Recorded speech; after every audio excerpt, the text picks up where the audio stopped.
sulphate reacts with sodium hydroxide to form a blue precipitate. Explain.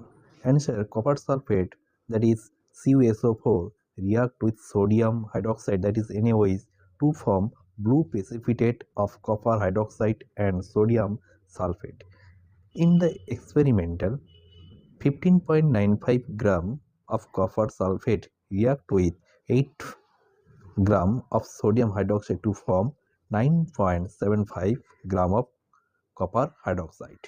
Okay, and 14.2 gram of sodium sulphate. That is the chemical equation CuSO4 plus 2 NaOH from CuOH equal to, that is pale blue precipitate, and sodium sulphate Na2SO4.